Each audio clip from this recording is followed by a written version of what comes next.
Are the Chicago Bears playoff hopes still alive? What's up, guys? Swift here, and I don't know how many people saw it, but Sunday Night Football showed the NFL playoff picture, and the Bears, while not in the hunt, were in the alive column, meaning our playoff hopes are still alive, albeit barely. The Bears are 4-8, and not a real playoff contender in my opinion. However, realistically, what are the chances that the Bears could make the playoffs if they get hot down the stretch? The schedule is definitely favorable. While none of these games will be easy, the Bears' remaining games are against the Lions, Browns, Cardinals, Falcons, and Packers. Of those teams, only the Lions are a team that has actually played really good football all season, and the Bears were up 2 scores on them with just a few minutes to play a couple of weeks ago.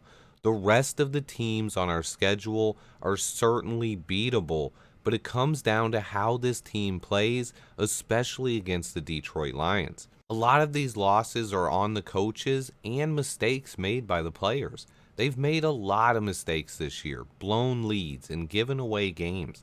The last 3 weeks we're 2-1 and should realistically be 3-0. The team overall is definitely playing much better. The offensive line has solidified and is playing the best it has in years. Meanwhile, the defense has been rejuvenated by the addition of Montez Sweat and the return of Kyler Gordon. On top of that, Justin Fields has shown real signs of development and looks like he could be the real deal. Yet we still have not won back-to-back games with Matt Eberflus as head coach. And can this team realistically make the playoffs? Right now, it's highly unlikely. But if this team can come out and beat the Detroit Lions at Soldier Field, we would be 5-8 with a very favorable schedule going forward. If the Bears can win out and finish 9-8, they actually would have a great chance at making the playoffs as an NFC wildcard team. Currently, the Vikings and Packers are holding on to the last 2 wildcard spots at 6-6. Same with the Rams and Seahawks. The Bears would need to pass all but one of the Vikings, Packers, Rams, Seahawks, Bucks, and Saints. So yes, sitting here today, the Bears are the healthiest they've been since camp, coming off a big win on Monday Night Football, and getting an entire week off to rest and refresh for the next 5 games. This week's matchup against the Detroit Lions is the biggest game of the year, especially for this coaching staff. They got out-coached late in the loss in Detroit, and now they had an entire 2 weeks to prepare for a rematch at home in Chicago. If we can come out and beat the Lions, then yes, playoff hopes would be alive, even though the chances of winning out still aren't very high. But this game is bigger than that. I think this Detroit game could determine whether or not Eberflus and this coaching staff sticks around.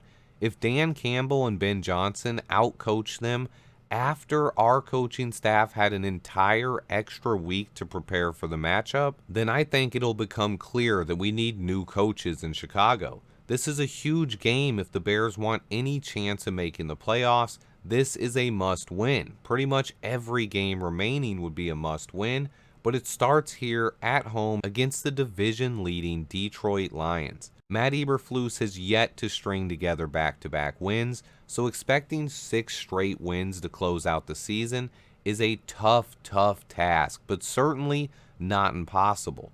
Crazier things have happened in the NFL, and this team has shown that they are capable of beating a team like the Detroit Lions. Our fan base is split. I've seen a lot of talk about tanking and that winning games right now will only hurt our draft position. The playoffs might be a pipe dream, but it's a fact that if this team can win the next 5 games, they most likely would be in the playoffs. 9-8 should make the playoffs in the NFC. This team has suffered through a ton of losses the last few years, and I think getting some wins down the stretch is important for their morale and getting some momentum heading into the offseason.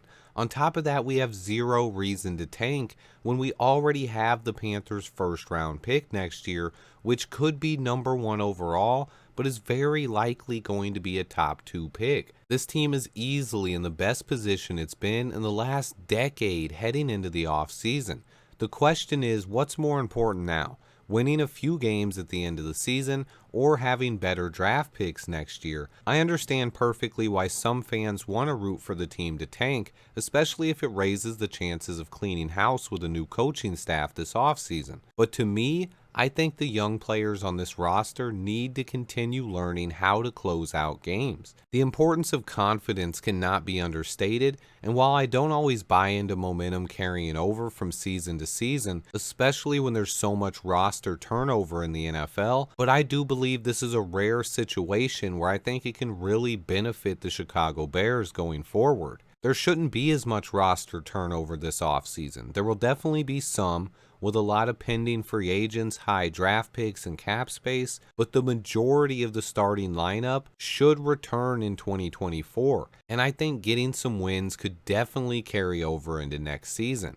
On top of that, having the number 1 or number 2 overall pick means that Ryan Poles would still have a lot of power in this draft, even if our second pick falls out of the top 10. It's a deeply talented draft class, and Poles should be able to land 2 blue chip prospects or even trade down and continue stockpiling draft capital going forward. I actually did a collaboration with Nick Grody from Just Another Year Chicago. That video is posted on his channel. I recorded some bonus footage here for you guys at the end. Unfortunately, I messed up and it did not record Nick talking, but I will include those clips of me talking here at the end for you. Check out the link in the description below that'll take you to the full collaboration of me and Nick Grody from Just Another Year Chicago. Big shout out to him. Be sure to check out that video and subscribe to him. Stay tuned, guys. Enjoy this bonus footage, and until next time, bear down.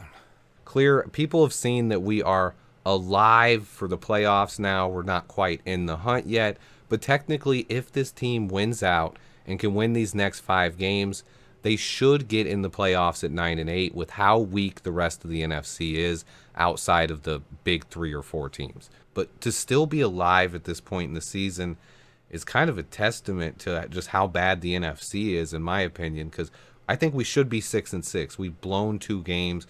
We've given them away. This is a team that should be 6-6 and right there in the hunt. And the opportunity is at hand for this team to really come back and make a storybook ending for a season and end in the playoffs.